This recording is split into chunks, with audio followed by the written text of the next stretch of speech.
Après les vacances, de retour. De retour dans la première épître de Pierre au chapitre 3.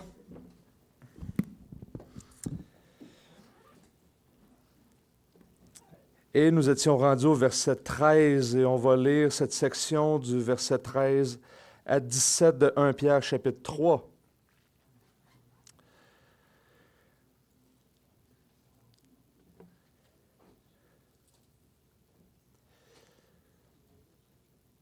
Alors, regardons la vue plus générale à partir du verset 9. Ne rendez pas le mal pour le mal, ni insulte pour insulte. Au contraire, bénissez, car c'est à cela que vous avez été appelés, afin d'hériter la bénédiction. Si en effet quelqu'un veut aimer la vie et voir des jours heureux, qu'il préserve sa langue du mal et s'élève des paroles trompeuses. Qu'il s'éloigne du mal et fasse le bien, qu'il recherche la paix et la poursuive, car le Seigneur a les yeux sur les justes et les oreilles ouvertes à leurs prières. Mais la face du Seigneur se tourne contre ceux qui ont fait le mal. Qui donc vous maltraitera si vous êtes zélés pour le bien? D'ailleurs, quand vous souffririez pour la justice, heureux serez-vous. Ne craignez pas ce que les hommes craignent, et ne soyez pas troublés, mais sanctifiez dans vos cœurs Christ le Seigneur. Soyez toujours prêts à vous défendre contre quiconque vous demande raison de l'espérance qui est en vous. Mais faites-le avec douceur et crainte, en ayant une bonne conscience, afin que là même où l'on vous calomnie, ceux qui diffament votre bonne conduite en Christ soient confondus. Mieux vaut souffrir en faisant le bien, si telle est la volonté de Dieu, qu'en faisant le mal. Prions. Oui, Seigneur, comme on a lu ce matin dans ce catéchisme, nous sommes complètement inaptes à ton service. Une incapacité à faire quoi que ce soit pour ta gloire. Et on veut te demander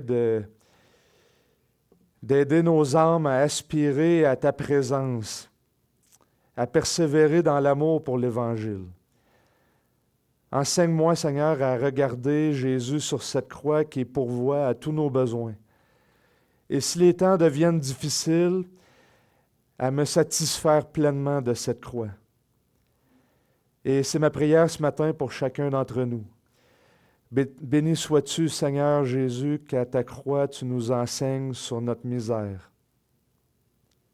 Et aide-nous à faire nôtre ton brisement et que notre foi puisse s'affermir. Amen. Alors aujourd'hui, on va parler de souffrance. Peut-être je vais vous faire souffrir aussi, mais ça c'est un effet collatéral. On va parler de persécution. Et en fait, ici, Pierre nous dit « Qui donc vous maltraitera si vous êtes zélés pour le bien? D'ailleurs, quand vous souffririez pour la justice, heureux serez-vous. Ne craignez pas ce que les hommes craignent et ne soyez pas troublés. » Et aujourd'hui, je vais m'attarder sur ces deux versets-là et peut-être d'une manière qui va vous surprendre un petit peu. En tout cas, j'ai souvent tendance à ne pas faire les choses comme les autres, donc nous ne le ferons pas. Mais Pierre adresse la question de la souffrance à plusieurs reprises dans sa lettre. Chapitre 2, chapitre 3. Et chapitre 3, ça va augmenter jusqu'au chapitre 4. Et là, on change de section, mais en même temps, c'est connecté avec ce qui précède. Et on va voir le pourquoi du quoi. Mais dans la première partie de sa lettre, on a vu la nécessité pour un chrétien d'avoir une bonne attitude, un bon comportement, une bonne conduite. Et plus qu'on va vers le sujet de la souffrance, on voit que c'est encore plus important d'avoir cette bonne conduite dans un monde qui va nous être hostile. Et cette nouvelle section, elle n'arrive pas par hasard. En fait, elle est connectée avec ce qui précède et c'est pour ça que j'ai voulu lire la section qui précède, parce que je vais y faire quand même référence à quelques reprises. Et Il commence par une question. Qui donc vous maltraitera si vous êtes zélé pour le bien? Si vous êtes zélé pour la vie, pour le bien, le beau, le bon, ben on peut se poser la question, ben, qui va être ton ennemi? Parce que dans le monde du monde, ça semble contre-intuitif. Ben, si tu fais ce qui est bon, ce qui est juste, ce qui est beau, ben, normalement, tout le monde devrait t'aimer. Il y a des commentateurs qui interprètent ce verset dans ce sens-là aussi. Si tu es persécuté, ben, c'est parce qu'en quelque part, c'est soit un jugement de Dieu, soit c'est parce que tu ne recherches pas ce qui est juste. Et donc, à partir de là, ben, c'est peut-être un peu normal qu'on te persécute. Donc, on devrait avoir peu d'ennemis et à la limite, dans une position comme celle-là, on voit un peu d'optimisme. Puis, ben, si tu fais le bien, ben, qui va te maltraiter? On pourrait lire avec optimisme ce verset. Et d'ailleurs, il y a plein de passages dans les Écritures, comme par exemple le Proverbe 16,7 qui dit « Quand l'Éternel est favorable aux voies d'un homme, il dispose même ses ennemis à la paix avec lui. » Donc, tu sais, un peu d'optimisme. D'une manière pratique, si un croyant semble avoir de nombreux ennemis, bien, la persécution peut en être la cause. D'un autre côté, peut-être que tu as des ennemis parce que, avant ta conversion, avec ta vieille nature, ben, tu as peut-être accumulé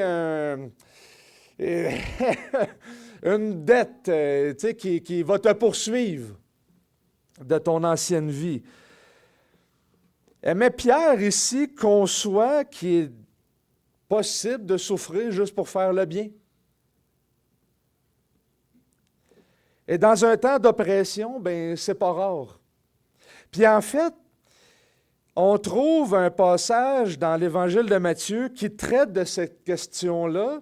Et j'aimerais vous suggérer que Pierre est en train d'exposer, de réfléchir, on voit, il fait écho presque certainement aux béatitudes des sermons sur la montagne, particulièrement la dernière.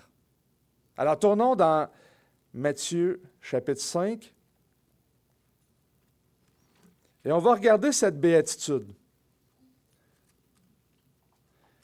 Et vous allez voir qu'il y a vraiment des liens entre ce que Pierre expose et ce que Jésus dit. Lisons les béatitudes à partir du verset 3. « Heureux les pauvres en esprit, car le royaume des cieux est à eux. Heureux ceux qui pleurent, car ils seront consolés. Heureux ceux qui sont doux, car ils hériteront la terre. Heureux ceux qui ont faim et soif de justice, car ils seront rassasiés. Heureux les miséricordieux, car ils obtiendront miséricorde. Heureux ceux qui ont le cœur pur, car ils verront Dieu. Heureux ceux qui procurent la paix, car ils seront appelés fils de Dieu. » Alors déjà, on peut noter le thème de la justice, de la paix que Pierre expose des versets 9 à 12. Heureux ceux qui sont persécutés à cause de la justice, car le royaume des cieux est à eux. Même Pierre garde l'ordre. La justice, la paix, la persécution. Mais Jésus continue. Verset 10 encore. « Heureux ceux qui sont persécutés à cause de la justice, car le royaume des cieux est à eux. Heureux serez-vous lorsqu'on vous insultera, qu'on vous persécutera et qu'on répandra faussement sur vous toutes sortes de mal à cause de moi. Réjouissez-vous et soyez dans l'allégresse parce que votre récompense sera grande dans les cieux, car c'est ainsi qu'on a persécuté les prophètes qui vous ont précédés. » Et je vais diviser mon message en deux. On va regarder premièrement cette béatitude, au moins faire quelques réflexions, au moins 4 observations sur la béatitude, et ensuite de ça, on va voir comment ça fait écho, qu'est-ce que Pierre veut dire et les liens, parce qu'il faut comprendre la persécution.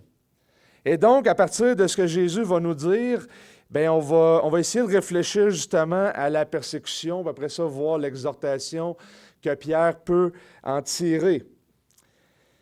Alors, réflexion générale sur la persécution.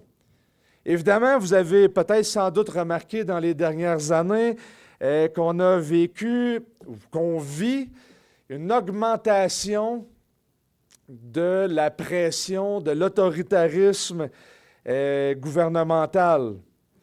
Et les églises, bien, ils n'ont pas échappé. Puis ils n'y échappent pas.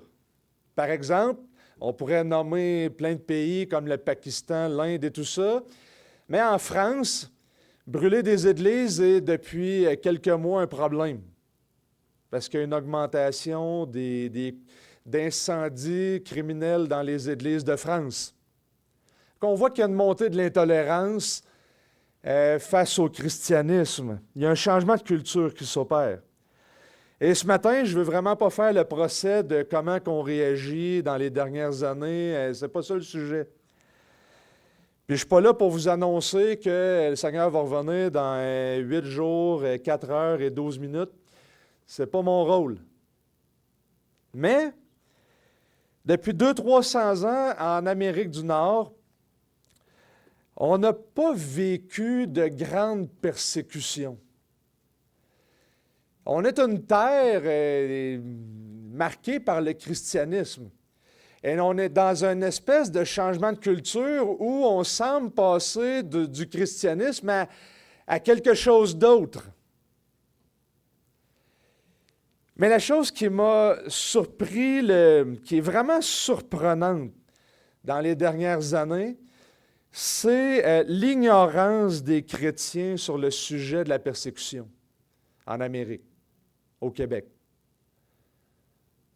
Pour nous autres, on donne des dons à des églises ailleurs qui, eux autres, vivent ça, puis c'est quasiment exotique de parler de ça. Puis nous autres, on se lève le matin, puis tout va bien, puis on ne vit pas de grandes crises comme ça, puis on n'a pas peur le matin en se levant qu'on vienne chercher nos enfants, notre femme, ou brûler notre maison.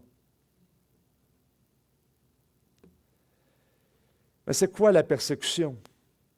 Et comment qu'on réagirait dans des temps qui deviendraient de plus en plus difficiles? C'est quoi la persécution? Dans les dernières années, j'ai entendu quand même beaucoup de chrétiens dire des choses à peu près comme ceci. Écoute, il y a eu des mesures, mais puisque c'est appliqué à toute la société, bien, ce n'est pas de la persécution. J'ai entendu dire que puisqu'on n'est pas emprisonné ou battu, bien ça, ce n'est pas de la persécution. On pouvait entendre, ouais, mais va voir en Corée du Nord, là, au Pakistan, là, puis tu vas voir que ce qu'on vit ici, là, c'est rien, on n'est pas vraiment persécuté. Comme si, vu que ça semble être pire ailleurs, que ça diminue nos luttes ici. Si vous dites, par exemple, ben, on voit tout de suite que c'est un raisonnement qui n'est pas bon. Hein. Moi, je bats ma femme 3 fois par semaine. Ben, va voir mon voisin, lui, c'est 8 fois par semaine. Ben, pas si pire que ça. Je veux dire, mais ce qui est présupposé par ces raisonnements, c'est que la persécution, elle est physique. Tu es battu, tu es emprisonné, il y a quelque chose qui est physique. Et pour ma part, j'ai réalisé qu'en fait, c'est un sujet que je n'avais pas tant étudié avant. Et ça m'a amené à me réfléchir à beaucoup de questions. Puis Pierre réfléchit à ces questions-là. Comme par exemple, bien, c'est quand qu'il faut obéir ou désobéir? C'est comment qu'on peut être juste quand il y a de l'injustice autour de nous? C'est à quel moment qu'on peut dire, OK, là, c'est de la persécution, puis que là, ça n'en est pas. Et bien d'autres questions. Et vient avec un examen de conscience. Comment je vais réagir dans des temps difficiles? Est-ce que j'ai une petite foi ou une grande foi? Mettons que ça vient subtilement. Est-ce que je suis assez proche et et instruit dans les Écritures pour exercer du discernement? C'est des bonnes questions que je me suis posées. Le Seigneur lui-même nous a fait une promesse. Vous allez souffrir. Et combien de théologie qu'on entend avec les réseaux sociaux où écoute, si tu souffres, c'est peut-être parce que tu as quelque chose dans ta vie, puis tu sais, le Seigneur, lui, ce qu'il veut, c'est ton bien. Puis c'est juste ton bien, que ton bien, rien que ton bien. Lève la main et dis « Oui, Seigneur ». Tu sais. Et pourtant, Jésus nous a dit « Vous allez souffrir.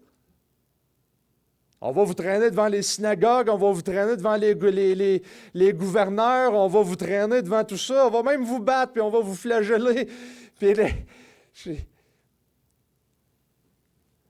nous autres, dans notre bulle américaine et canadienne en Amérique, où on n'a pas trop ça, pour nous autres, on peut se permettre de développer peut-être ce genre de théologie-là. Mais, dans l'histoire de l'Église, ce n'est pas la norme.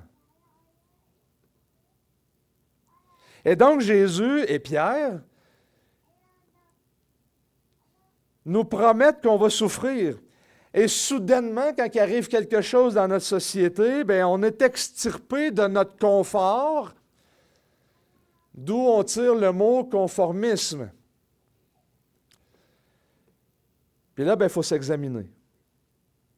Puis Jésus, dans cette béatitude,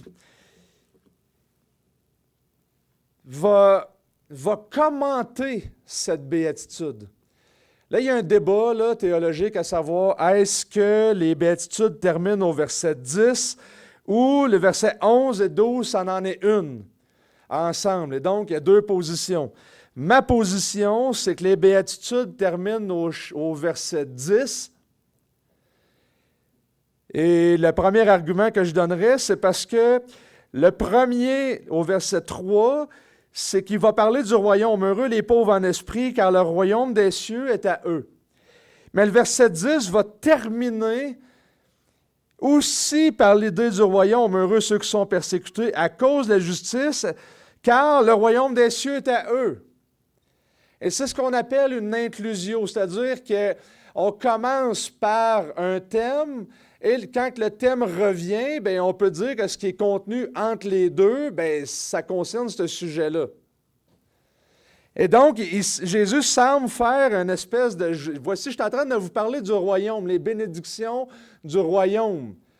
Mais c'est intéressant de voir qu'il va commenter la dernière béatitude. Puis il va changer la manière de parler. Heureux ceux qui sont persécutés. Et là, maintenant, il va changer. Heureux serez-vous.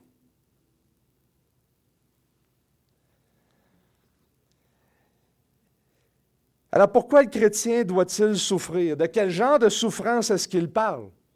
Notez premièrement qui est persécuté. Jésus va souligner « Heureux ceux qui sont persécutés à cause de la justice ». Ceux qui sont prompts à la justice. Et ça, ce n'est pas sans rappeler le verset 6, « Heureux ceux qui ont faim et soif de justice, car ils seront rassasiés. » Alors, je n'ai pas le temps de le démontrer ici, mais il y a un ordre logique dans les béatitudes. Jésus n'a pas juste sorti ça de son chapeau. Puis, non, il y a un ordre logique.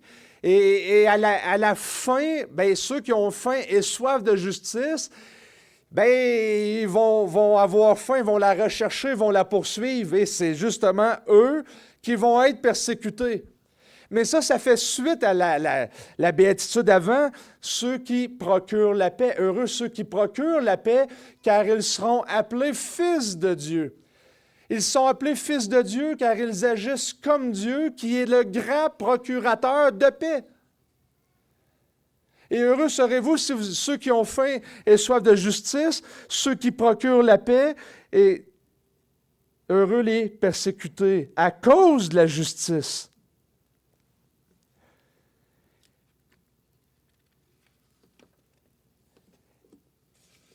Et donc, la béatitude concerne ceux qui sont persécutés à cause de la justice. Et c'est exactement ce que Pierre fait J'ai perdu mon signe.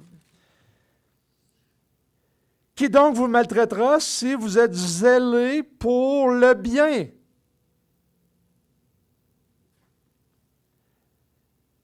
Vous recherchez la justice, vous recherchez la paix.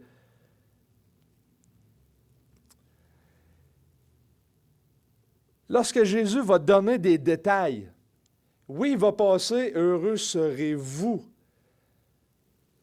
Mais notez la transition qu'il fait entre « Heureux ceux qui sont persécutés à cause de la justice ». Verset 11, « Heureux serez-vous lorsqu'on vous insultera, qu'on vous persécutera, qu'on répandra faussement sur vous toutes sortes de mal. » Et là, la justice, elle devient son parallèle à cause de moi. Vous avez noté ça? Il y a un changement. Heureux serez-vous si vous êtes persécutés à cause de moi. Les chrétiens souffrent simplement parce qu'ils sont chrétiens.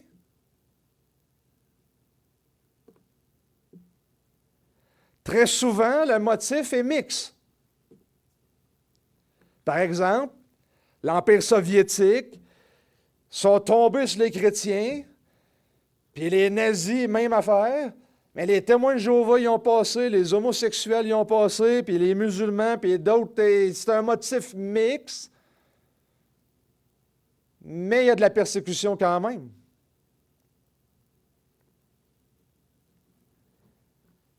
Et là, on pourrait parler de plein d'autres cas.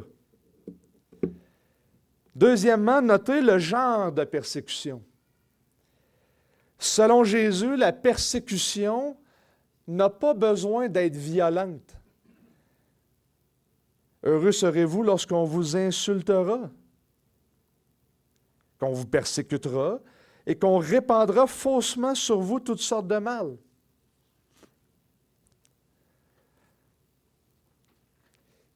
Évidemment, dans la plupart des pays occidentaux, les chrétiens ne font pas face à des persécutions violentes. Aujourd'hui, c'est plutôt de la condescendance, une mise à l'écart intellectuelle, des choses semblables. Tu sais, je veux dire, maintenant, on faisait une table à l'université pour annoncer une conférence qu'on organisait à l'époque, puis il y a une madame, elle se promenait, elle faisait les 100 pas en avant de nous autres, puis j'avais rien dit encore.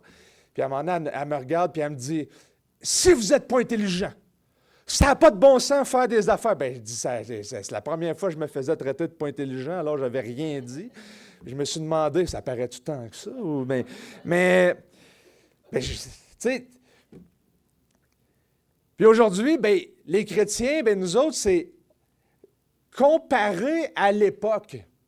À l'époque de Néron, dans une époque où il y avait le pluralisme religieux, on cherchait à toutes les intégrer dans la société, puis tout ça. Les chrétiens arrivent comme une gang de réformistes qui veulent amener leur culte, puis c'est un peu se dissocier du culte de l'Empire, puis du syncrétisme qu'il y avait à l'époque.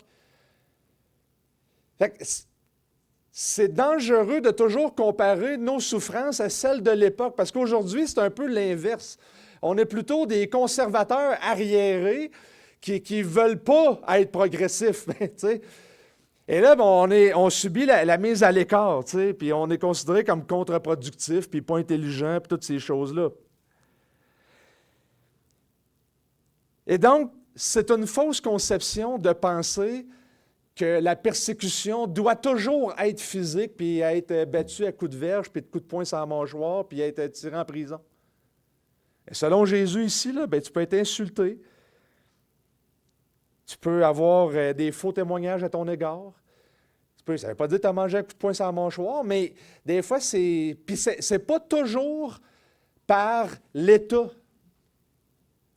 Jésus ici ne spécifie pas que la persécution doit toujours être par l'État.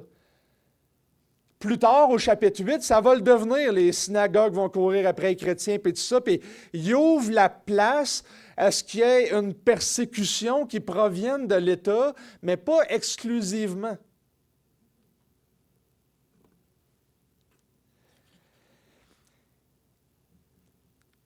Aujourd'hui, au Canada, il y a des villes qui considèrent actuellement ne plus vendre de Bible. Parce que la Bible parle de sujets qui vont à l'encontre du paradigme, de la pensée, de la ligne narrative que le gouvernement veut imposer sur les théories des genres, de la sexualité, ces choses-là. Au Canada, là, on regarde la primauté parentale, tous ces sujets-là qui sont... je veux dire, ça ne prend pas grand-chose au Canada pour se revirer contre les chrétiens puis qu'on traverse réellement un temps de persécution qui va pouvoir augmenter de beaucoup. On a un premier ministre qui est quand même assez ouvertement antichrétien, là. En fait, 2 premiers ministres. Au Québec, sa première décision, ça a été d'enlever le crucifix dans l'Assemblée nationale. C'était une déclaration de dire, ça c'est une tradition passée, maintenant l'État, c'est moi qui dirige. Au-delà du débat crucifix, pas crucifix, mais c'était quand même d'une manière symbolique, une manière de dire, on est rendu ailleurs. Et Pierre réfléchit, puis Jésus, à comment vit-on dans une société non chrétienne? C'est des très bonnes questions qu'il faut se poser. Notez la place troisièmement, du persécuté dans le plan de Dieu. Réjouissez-vous et soyez dans l'allégresse, verset 12, parce que votre récompense sera grande dans les cieux, car c'est ainsi qu'on a persécuté les prophètes qui vous ont précédés. Alors, selon Jésus, la persécution marque l'appartenance des disciples à un certain secteur de l'histoire du salut. On s'inscrit dans la même lignée que les prophètes qui nous ont précédés. Ils ont été persécutés, vous allez être persécutés vous aussi. Et on trouve ça dans plusieurs passages, par exemple dans Jean. On a lu dans Jean tantôt, Jean chapitre 15, verset 18. « Si le monde a de la haine pour vous, sachez qu'il m'a haï avant vous. » Chapitre 16, 1 à 4. « Je vous ai parlé ainsi pour que vous ne soyez pas scandalisés. Ils vous excluront des synagogues. Et même l'heure vient où quiconque vous fera mourir pensera offrir un culte à Dieu. Et ils feront cela parce qu'ils n'ont connu ni le Père ni moi. Je vous ai parlé ainsi parce que l'heure est venue. Vous vous souveniez que je vous le ai dit. Je ne vous l'ai pas dit dès le commencement parce que j'étais avec vous. Vous allez souffrir. Moi, quelqu'un qui me dit « Ah, tu souffres, ouais, tu as peut-être de quoi dans ta vie, toujours exclusivement, rien que. » En partant, je me dis pourquoi je vais t'écouter, toi, déjà? Pourquoi je serais dans une église qui veut toujours et toujours et toujours dire « Hey, ça va bien aller, puis il faut que tu aies la foi, puis juste la foi, puis tu sais, tout va bien. » là. Et Jésus va dire qu'on va souffrir. Il dit jamais que la souffrance, ça va tellement être plaisant, là, les amis, vous allez voir. Non, il dit qu'il y a des bénédictions qui viennent avec. Il y en a même un modèle dans le livre des Actes. La première persécution des apôtres. Imaginez les apôtres qui se font dire « Hey, vous allez subir la persécution. » Et là, les apôtres commencent à prêcher Jésus, commencent à prêcher la résurrection. Puis là, ils voient des dizaines, des centaines de conversions. Puis là, on en est un peu, là, parce que Jésus nous avait dit qu'on était pour être persécutés, mais là, on voit juste des conversions. Et là, vient dans Actes 5, 41, ceux-ci se retirèrent devant le Sanhédrin, joyeux d'avoir été jugés dignes de subir les outrages pour le nom du Seigneur. C'est comme, enfin, on était battus. Tu sais, c'est comme, le Seigneur nous l'avait dit. C'est pas que le coup de poing sur la mâchoire faisait pas mal. Mais c'est Jésus l'avait dit. Et il réalisait qu'il s'inscrivait dans les promesses de Dieu, dans cette lignée de prophètes qui les ont précédés et qui étaient les élus de Dieu. Et joyeux d'être identifiés à lui.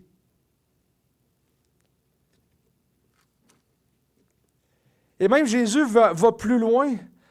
Réjouissez-vous et soyez dans l'allégresse. C'est un ordre. Verset 12, réjouissez-vous et soyez dans l'allégresse parce que votre récompense sera grande dans les cieux. Donc, vous regardez vers la récompense qui vous aide à vivre présentement. Et les bénédictions qu'il y a ici, parce que heureux peut être traduit par béni, là, OK, mais ces bénédictions-là débutent présentement et vont jusque dans l'éternité. Et Pierre, c'est exactement le sujet qu'il parle. Verset 12 du chapitre 3 de Pierre. « Car le Seigneur a les yeux sur les justes et les oreilles ouvertes à leurs prières, mais la face du Seigneur se tourne contre ceux qui font le mal. » Et donc, il y a quelque chose qui va arriver à ceux qui font le mal. Il y a quelque chose qui vient. La face du Seigneur se tourne. Il y a un jugement qui va tomber sur eux.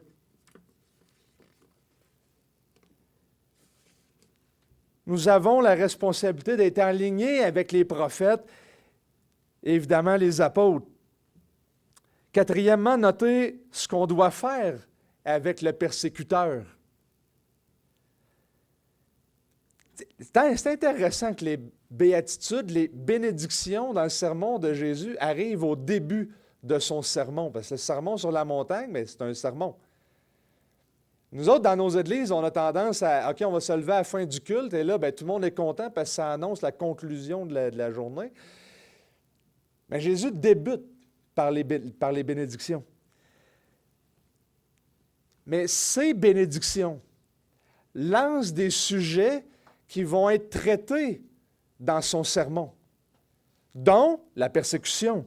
Dans le même chapitre, au verset 43-44, vous avez entendu qu'il a été dit, tu aimeras ton prochain et tu haïras ton ennemi.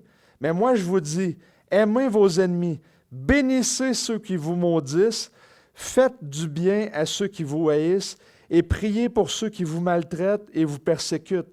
Alors vous serez appelés fils de votre Père qui est dans les cieux. Voyez les thèmes qu'on voit dans les béatitudes et voyez le début de la thématique de Pierre au verset 9. Ne rendez pas le mal pour le mal, ni insulte pour insulte, au contraire, bénissez.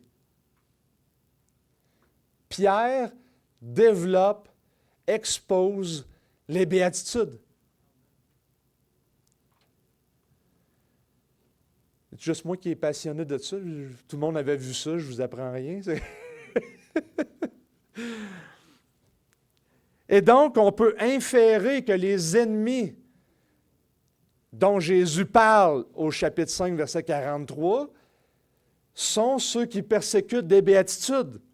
Et donc, on doit prier pour eux.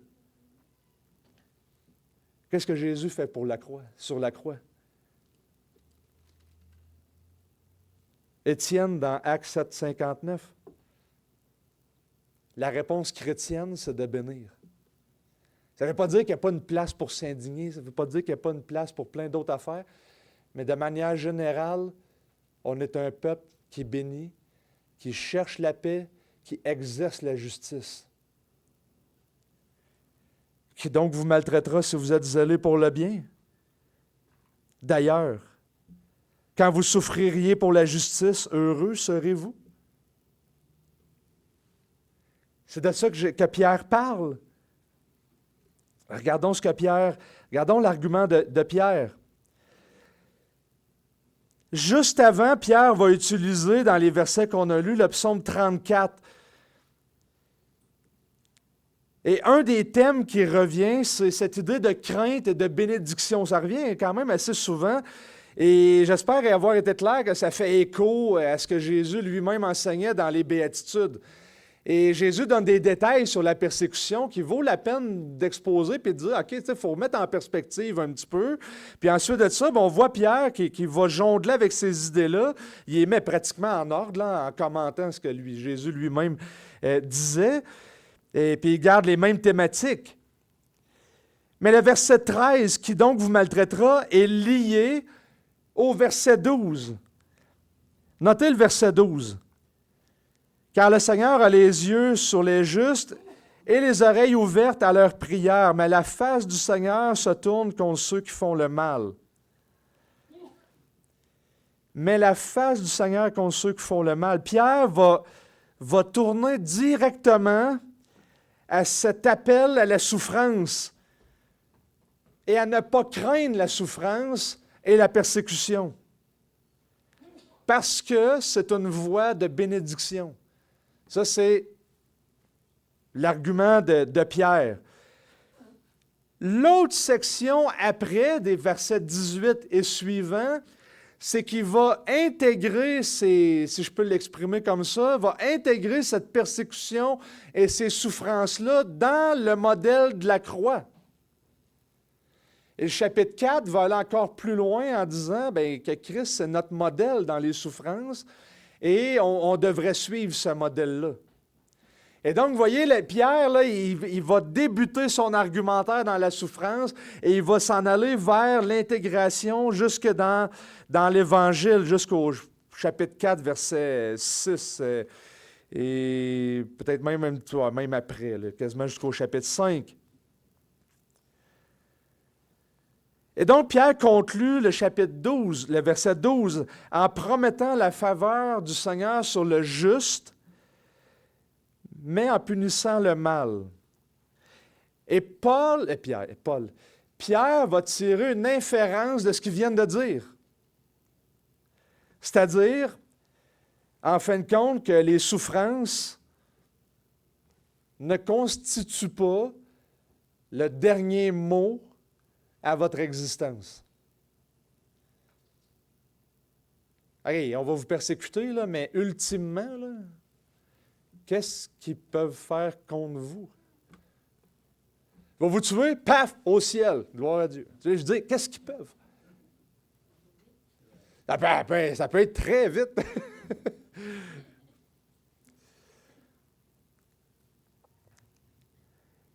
Considérons l'argument plus précisément. Et là, c'est étonnant comment le verset 13 dans les traductions peut être traduit. Il y a vraiment beaucoup de... Je pense que vous prenez une version en anglais ou en français, puis il n'y a quasiment jamais la même traduction. Mais il y a un petit mot dans l'original qui est « kai », qui est souvent traduit par « et », qui marque la relation avec ce qui précède. Et donc, ce petit mot « kai » qui est traduit par « et » ou encore « mais », mais dans le contexte ici, c'est plutôt « par conséquent ». Il va bénir le juste, il va avoir un jugement pour l'injuste. Par conséquent, qui vous maltraitera si vous êtes zélé pour le bien? Vous voyez, ça change déjà la lecture. Et les traductions essaient de rendre justement ce petit mot-là qui est au début, qui se répète d'ailleurs au verset 14.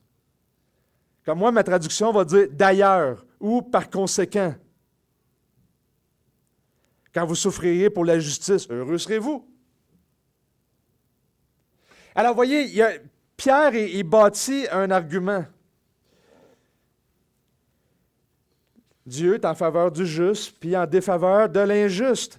Et en plus, notez, le temps de verbe est au futur. Et comme je disais, il y en a qui comprennent ça comme juste la vie actuelle. Et que si tu mènes une bonne vie, tu ne devrais pas être persécuté, parce que dans le fond, tout le monde qui vit bien n'est pas persécuté.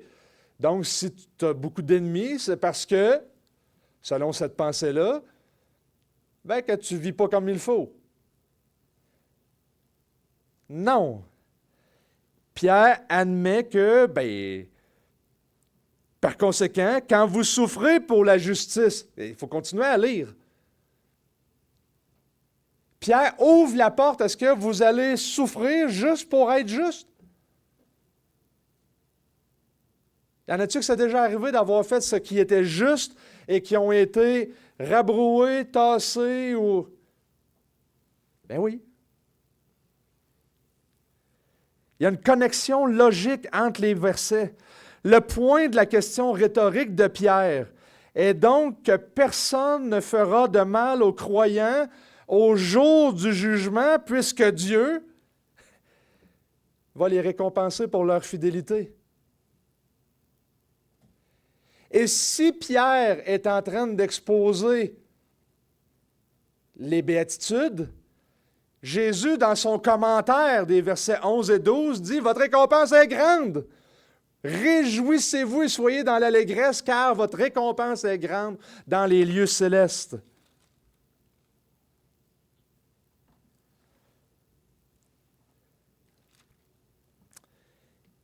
Pierre va même aller plus loin. Un autre argument, juste en passant comme ça, vous pourrez, je vous laisse avec ça, mais j'ai remarqué que Jésus passe de « Heureux ceux qui sont persécutés à cause de la justice », et après ça, il va dire « à cause de moi ». Pierre va dire qu'on est persécuté à cause de la justice, et plus tard, au chapitre 4, il va dire « Si vous êtes outragés au verset 14 pour le nom de Christ, vous êtes heureux. Car l'Esprit de gloire, l'Esprit de Dieu repose sur vous. » C'est-tu pas beautiful, ça? Hein? Il garde la même ligne de pensée. Hein? J'aime Pierre. Il est possible que le verset 13 soit une allusion à Isaïe 50, verset 9, qui dit « Voici que le Seigneur, l'Éternel, viendra à mon secours. Qui me condamnera? Voici qu'ils tomberont tous en lambeaux comme un vêtement, le teigne les dévorera. » Il y a un autre élément, je veux attirer votre attention, c'est qu'en fait, ce que je suis en train de vous dire, c'est que le verset 13 fait référence à quelque chose qui s'en vient pour le chrétien. Après. Bien, évidemment, il y a quelque chose qui vient aujourd'hui, il y a une bénédiction, il y a des... Mais si vous faites le bien, verset 11, qu'il s'éloigne du mal et fasse le bien. Verset 13, qui donc vous maltraitera si vous êtes zélés pour le bien. Et donc, Pierre garde la même ligne de pensée. Il transfère sa ligne de pensée pour bâtir le reste de son argument. Si vous êtes zélés pour le bien. C'est intéressant parce que c'est le mot zélote qui est ici. Les zélotes là, qui étaient, ouais, tu sais, puis ils voulaient sortir Rome, là, puis ils étaient prêts même jusqu'à tuer. Mais ici, le zélote, vous êtes zélés, fait référence à une ardente poursuite de la vertu. Vous êtes empressés de. Je vais le dire d'une autre manière, si vous avez faim et soif de justice.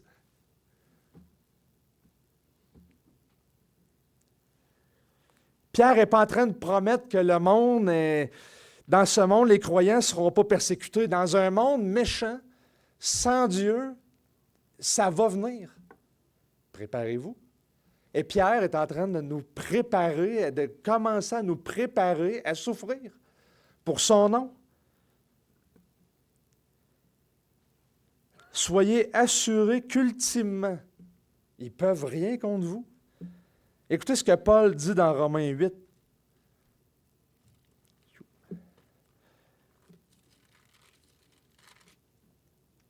Verset 31. Que dirons-nous donc? Si Dieu est pour nous, qui sera contre nous? Lui qui n'a pas épargné son propre Fils, mais qui l'a livré pour nous tous, comment ne nous donnera-t-il pas aussi tout avec lui par grâce? Qui accusera les élus de Dieu? Dieu est celui qui justifie. Qui les condamnera? Le Christ Jésus est celui qui est mort, bien plus. Il est ressuscité, il est à la droite de Dieu et il intercède pour nous. Qui nous séparera de l'amour de Christ? La tribulation ou l'angoisse, la persécution ou la faim ou le dénuement, le péril ou l'épée? Selon qu'il est écrit, à cause de toi, l'on nous met à mort tout le jour. On nous considère comme des brebis qu'on égorge. Mais dans toutes ces choses, nous sommes plus que vainqueurs par celui qui nous a aimés.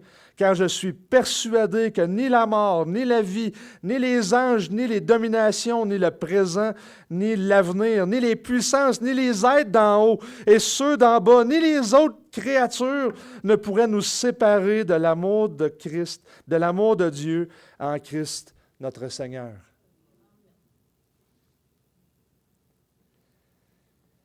Ben c'est bon, Pierre a la même théologie que Paul. Pierre est plus concis, là.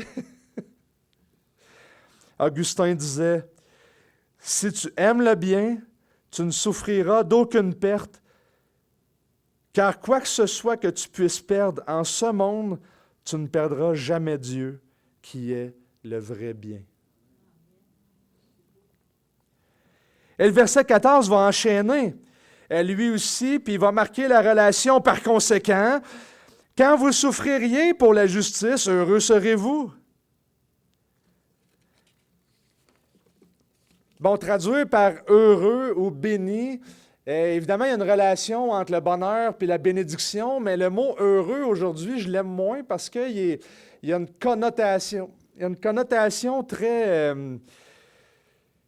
particulière, là, puis qui est vraiment pas exhaustive. T'sais. Fait que bénir, évidemment, ça implique le bonheur puis la joie, mais bénir, bénédiction, a vraiment un sens un petit peu plus profond, chrétien, interne. C'est quelque chose qu'on va se délecter, c'est quelque chose qu'on peut prendre dans notre âme et être submergé de satisfaction. C'est une bénédiction, et le Seigneur est béni son peuple. Non pas que la souffrance, ça fait pas mal, mais qu'il y a quelque chose qui est ancré de satisfaisant quand même, qu'on peut s'approprier nous autres mêmes. Ce n'est pas juste un bonheur éphémère. Et donc, si on traduit juste bonheur par heureux, par bonheur, comme aujourd'hui, on manque quelque chose. OK? C'est une bénédiction, c'est chrétien ce qui se passe ici. Je dis chrétien au sens justement que c'est profond, on peut y goûter, on peut lui... On est lié au Seigneur, on est béni, il y a une récompense eschatologique, mais quelqu'un de pas chrétien ne peut pas voir ça. Lisez des philosophes athées. Ah, eux autres, là, tu sais, Nietzsche, par exemple, ben oui, eux autres, ils vivent dans l'illusion d'un monde futur. Moi, j'aime mieux manger ici parce qu'au moins, je suis sûr de ma shot. Ouais, c'est correct, mais il ne peut pas voir. Il est aveugle. Et il ne peut pas être béni dans le sens chrétien du terme. Évidemment, on a de l'air d'une gang de fous quand on dit « Ah, c'est correct, tu sais. » Je pense à une qui s'était faite persécuter dans le temps des Romains, puis elle était en lambeaux avec les lions, tout ça, si je ne me trompe pas. Là, puis là, il y avait un autre chrétien à côté qui était en agonie, puis elle rampait vers elle, puis elle dit « Prends courage, on se voit tantôt. » Tu sais. Je veux dire, il n'y a pas un non-chrétien qui peut dire ça. Et Paul, le flux de la pensée de Pierre, c'est « Personne ne pourra vous faire du tort aux croyants au jour futur s'ils sont zélés pour le bien. » Parce que la souffrance actuelle n'est pas un signe de punition, mais de bénédiction. En fait, c'est l'inverse de la théologie qu'on essaie de nous faire croire parfois dans des églises de prosperity, machin. Et Pierre va tirer deux conclusions, deux applications, mettez ça comme vous voulez, là, c'est ça, des implications, c'est le mot que j'ai utilisé, là. Deux exhortations. Et la première, ne craignez pas ce que les hommes craignent et ne soyez pas troublés. Et ici, je les inclus ensemble les deux, parce que la deuxième, c'est comme la répétition de la première. Fait que première exhortation, ne craignez pas. C'est un impératif. Et le deuxième impératif dans la section, c'est le verset 15. Sanctifiez dans vos cœurs Christ. Mais ça, on va se le garder pour la prochaine fois. Et je voudrais vous dire tout de suite, pour vous mettre l'eau à la bouche pour la prochaine fois, puis là, je vais vous décevoir, c'est que Pierre, ici, fait allusion probablement à Isaïe 8, 12 et 13. Mais je voudrais regarder le contexte d'Isaïe, mais je vous fais juste vous lire le texte. Et peut-être que vous allez avoir une vision réformée du fameux verset 15. Parce que souvent, on le prend, hey, l'apologétique, soyez prêts à vous défendre, puis il faut être prêt à se défendre, puis tout ça. Mais probablement qu'il fait une allusion à Isaïe. Verset 12. Vous n'appellerez pas conspiration tout ce que ce peuple appelle conspiration. Vous ne craindrez pas ce qu'il craint, et vous ne le redouterez pas. C'est l'Éternel des armées que vous devez sanctifier. C'est lui que vous devez craindre. C'est lui que vous devez redouter. Et Pierre, au chapitre 2, verset 8 de sa lettre, il s'y achoppe en désobéissant à la parole et sait à quoi ils ont été destinés. Est une citation de Isaïe 8, le verset juste après 14. Alors il sera un sanctuaire, mais aussi une pierre de malheur, un rocher qui fait trébucher pour les deux maisons d'Israël, un filet, un piège pour les habitants de Jérusalem. Et donc, à la pensée de Pierre, Isaïe 8 est présent à sa pensée, il l'a déjà utilisé. Et ici, il va faire allusion à ce passage d'Isaïe, puis on va se garder le contexte pour la prochaine fois, mais parce qu'il va bâtir aussi l'argumentation pour sanctifier Christ dans vos cœurs, puis toute la question de l'apologétique. Là. Mais ça, on va le traiter comme à part. Mais on est capable quand même de comprendre ici que l'exhortation, tout comme celle de Jésus, ne craignez pas. Et en fait, ce matin, je veux juste vous amener à réfléchir à la persécution. Alors, on a besoin d'y réfléchir. Elle n'est pas toujours physique, elle n'est pas toujours produite par l'État. Et dans notre pays, où ce que pratiquer la justice semble être la règle, j'aimerais vous suggérer qu'on vit quelque chose de vraiment grave actuellement dans notre société, dans notre pays. Même quelque chose de pire que des fois de la persécution frontale. Ça, c'est vraiment... Je vous donne un commentaire personnel, là, mais c'est que le changement de culture qui est en train de s'effectuer, là, puis si je suis un bon philosophe un peu, là, qui lit des psychologues, des sociologues, des politiciens, puis des théologiens, c'est que on est en train de redéfinir la moralité. La justice et la tolérance. Et c'est tout un nouveau langage qui est en train d'émerger. J'ai rencontré un professeur, il n'y a pas longtemps, de primaire, qui lui, est sensible à ces idées-là de théorie des genres et tous ces trucs-là. Là. Puis il me disait, au Québec, ce qui est en train de se passer, parce que là, ils ont changé éthique et culture religieuse pour la citoyenneté, machin. Là. Fait que, je suis à peu près convaincu qu'il va y avoir un livre d'études où ce que le premier chapitre, ça va être comment s'oublier soi-même pour faire les volontés de l'État ou quelque chose dans ce style-là, là, variation sur le même thème. Mais le professeur me disait que dans ses meetings à l'école, qu'ils veulent aborder la question moins frontale qu'avec des drag queens qui vont lire des histoires et tout ça, parce que là, ça fait choquer du monde. Fait qu'à la place de faire un cours dans lequel on ferait une éducation à la citoyenneté, entendue comme eux veulent qu'on la fasse, c'est qu'ils vont le diluer dans tous les cours, avec un peu partout des allusions puis des brides de tout ça. Et là, on va commencer à redéfinir la moralité plus subtilement. Et là, on a l'impression d'entendre un grand philosophe du 20e siècle, Adolf Hitler, qui disait « Donnez-moi une génération, je vais conquérir après le reste du monde. » Variation sur le même thème. Et on voit qu'actuellement, ils veulent aller vers les enfants. Mais c'est trop dur frontalement. Fait que là, on commence à le diluer. Et ça, c'est quelque chose qui de plus en plus me travaille. Pensez au mot famille. Sexe, mariage, genre, identité. Essentiel, non essentiel. Citoyen, moralité. Dans un contexte comme ça, la justice, la tolérance, et la liste continue. Et je crois vraiment, mais vraiment, que le chrétien doit s'interroger et se préparer à souffrir. Je vous donne un exemple. Le wokisme, cette fameuse doctrine-là, tout le monde à mon église, là, ça riait l'autre jour, parce que dans une de mes dernières prédications, j'ai un peu parlé des fameux Jeux olympiques, là, puis il y en a qui sont venus me voir pour me dire « Ouais, en tout cas, toi, t'es pas woke. » Non, là, effectivement.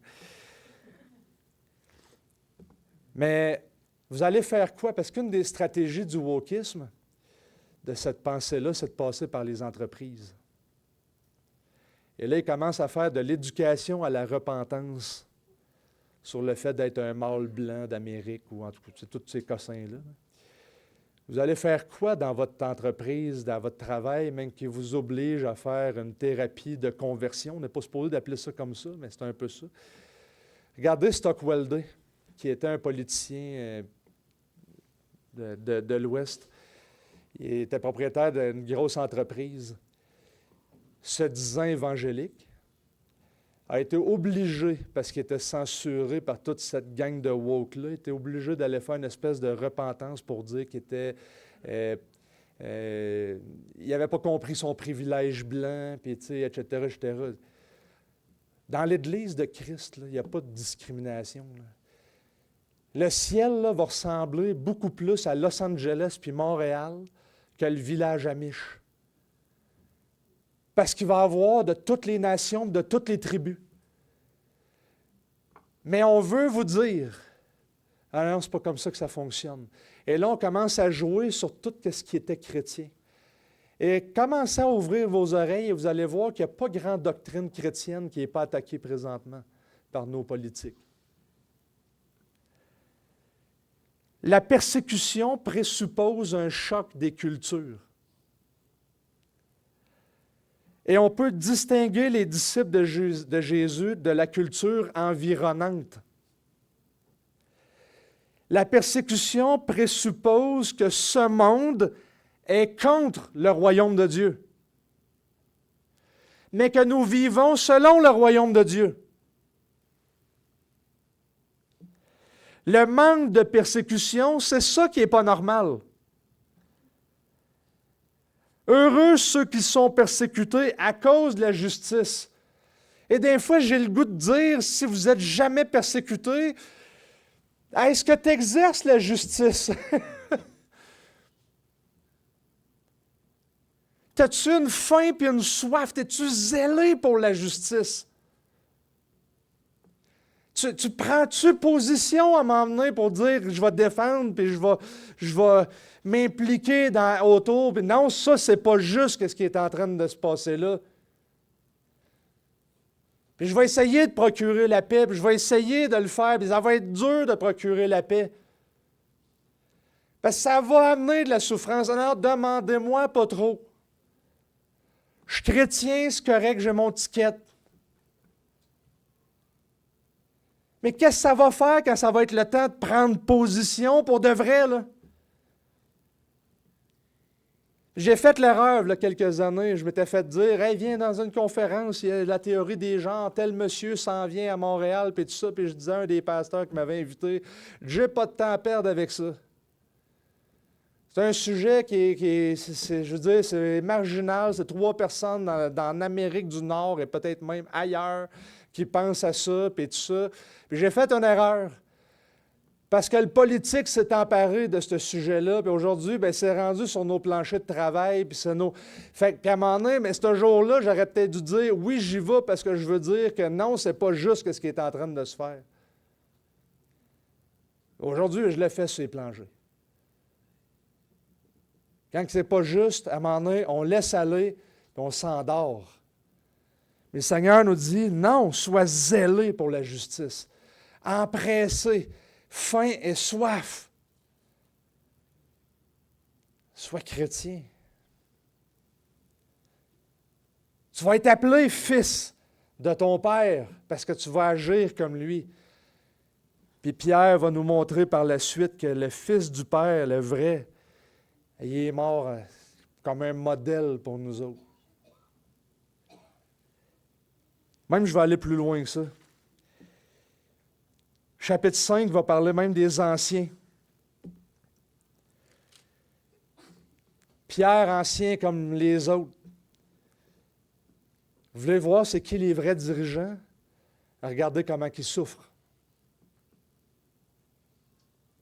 Je vis ça un peu dans mon Église. On vit une drôle de période dans mon Église présentement.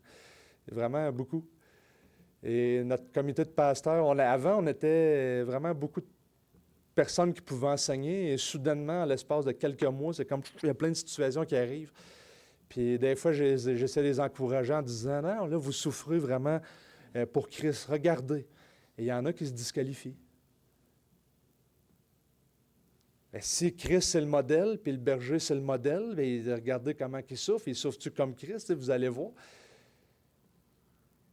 La personne, est-tu une vraie chrétienne, pas une vraie chrétienne? Comment souffrez-vous? Et souvent, c'est quand la souffrance arrive que c'est là qu'on va distinguer le vrai du faux. Et dans un sens, si vous priez pour un réveil spirituel, puis vous voulez voir l'Église ici là, remplie, puis abattre le plafond, puis faire des stages pour remplir du monde, puis être comme George Whitefield, dites-vous que ça va venir de la souffrance. Mais avec la souffrance va venir une bénédiction. Vous allez savoir c'est qui les vrais. Vous allez savoir que vous êtes élus de Dieu et que vous êtes bénis, et vous allez pouvoir vous réjouir de ça. Bien, ça, c'est une bénédiction chrétienne. Mais il faut se préparer à ça. Don Carson disait, nous devons non seulement nous attendre à la persécution, mais nous y préparer lorsqu'elle arrive. Discerner ses différentes formes, anticiper la nature de ces menaces et même nous situer dans une grande tradition qui a commencé avec les prophètes de l'Ancien Testament et qui se poursuit dans le monde entier jusqu'à aujourd'hui. Mais nous devons aimer nos ennemis, nos persécuteurs, et prier pour eux. Je n'étudiais pas de biographie avant de vraiment souffrir. Et un jour, j'ai sorti une biographie d'un puritain, John Flavel, une petite notice biographique de 4-5 pages. Et le gars, il a enterré 3 femmes, 6 enfants sur 10. La 4e est venue à bout. Mais je lisais ça, puis après la mort d'un de ses enfants, il a écrit ce qui, selon moi, est un des plus grands traités sur la providence divine. Et après avoir lu sa notice biographique, il a perdu son enfant, tout ça, puis il s'est lancé dans une prédication, une série de prédications sur comment Dieu pourvoit en toutes choses. Et je me suis dit, je veux écouter ce gars-là. Et aujourd'hui, quand je cherche des livres à lire, souvent je regarde qui l'a écrit. Puis si tu veux me parler de souffrance, je vois qu'est-ce que tu as fait. Je ne dis pas que c'est un prérequis, là, des très bons livres de monde qui ne sont pas nécessairement enterrés 6 enfants et 3 femmes. Là. Mais mon point, c'est juste que c'est vrai. C'est vrai. Il y a quelque chose de chrétien dans la souffrance. Et lorsque vous êtes persécuté, qu'on parle en mal de vous à cause de Christ, vous vous rendez compte que vous faites partie d'une longue lignée de prophètes et des apôtres et de Jésus lui-même, et que vous êtes choisis par Dieu dans cette situation-là. Et le Seigneur va vous bénir. Puis un jour, vous allez pouvoir, dans la gloire, vous réjouir et être vraiment identifié avec lui. Et avec raison, Pierre va dire qu'il va vous maltraiter si vous êtes zélés pour la justice. Peu importe ce qui vous arrive, peu importe comment que le monde là, va changer, puis va...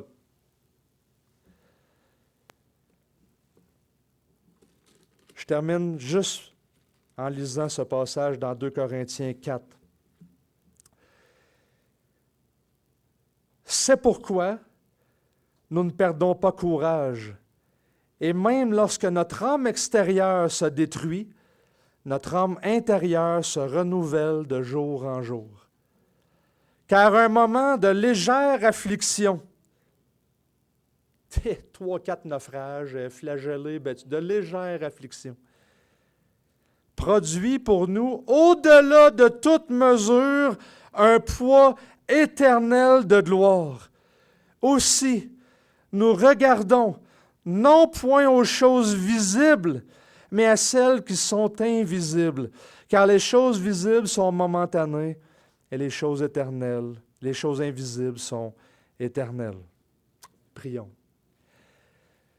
Seigneur, nous voulons te bénir aujourd'hui de ces choses invisibles qui nous attendent, de ton esprit de gloire, comme Pierre va dire, qui vient nous placer dans ta famille, de toutes ces bénédictions spirituelles que tu peux donner à tes enfants, de ces encouragements. Mais on veut te prier pour être bien préparé. Et lorsque le jour de la souffrance viendra, peu importe la manière qu'elle viendra, on veut te prier pour chacun d'entre nous ici pour persévérer. Persévérer dans la foi, persévérer dans l'amour, et même persévérer dans l'amour de ceux qui nous persécutent. Garde-nous de tomber dans la rancœur, dans la colère, l'amertume. Donne-nous d'aimer la justice et de l'exercer comme Christ a su le faire. Amen.